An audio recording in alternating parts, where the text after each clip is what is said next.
So here you have public storage, right? Every day they see you. You get an automatic deduction from your Social Security to pay the storage, right?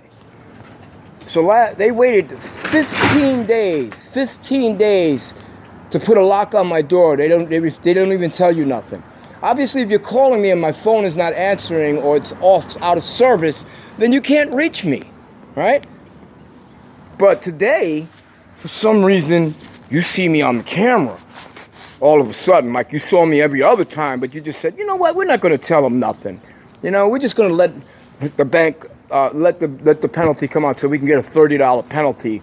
You know, because we're going to make money from this guy, right? Because obviously, if you don't tell me that my Social Security didn't pay, then obviously you, you're fraudulent. You understand? Because what you're doing is fraudulent. You allowed me to go into default without telling me. Obviously, if you couldn't reach me by phone and my phone was off, and you see me every day on the camera, but you refuse to come tell me personally that my Social Security didn't pay you because you have an automatic deduction, then obviously you're operating fraudulently. And if I incur charges because of that, then that's because you were neglectful in your duties to properly notify me. Therefore, you violated consumer affair regulation. Okay? That's the type of bullshit that goes on with these storage companies, because they don't tell you that you're in default. Now, if you have an automatic deduction from my card, because that's what was done, that's how it was paid the previous months, you automatically deducted it. Now, for some reason, my card didn't process properly, Social Security is the one that's supposed to be behind that, but you let me go for 15 days because on the other video, you're here every day. Of course I'm there every day. I have a right to be there every day. It's a storage facility. There's no violation that I'm doing here. You just don't like poor people because you like to suck up to the rich people. That's how these businesses cater.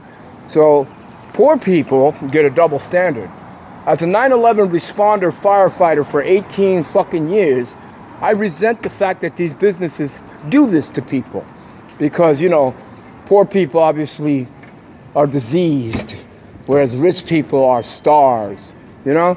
But this is the type of shit that goes on here in the Soho district. Ever since these lizards moved in, the reptilians moved in, so they're the better half. But these businesses suck up to them. Because had it been somebody with money, rest assured within that 15-day time frame, they would have been notified that they were in default and their bank didn't pay and the Social Security didn't pay. So if you already have an automatic deduction, then that's something that you knew about. For 15 days, you knew that my Social Security didn't pay, but you left me in default on purpose because you saw me every day on the camera, okay? So that's your problem.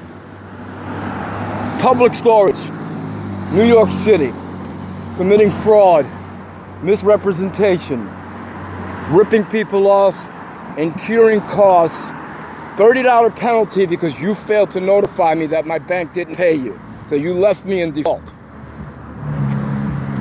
Thank you. Yeah, you left me in default 15 days and then put a lock on my door without telling me that my Social Security didn't pay you. This is the type of bullshit that public storage is performing now to commit fraud, to rip people off.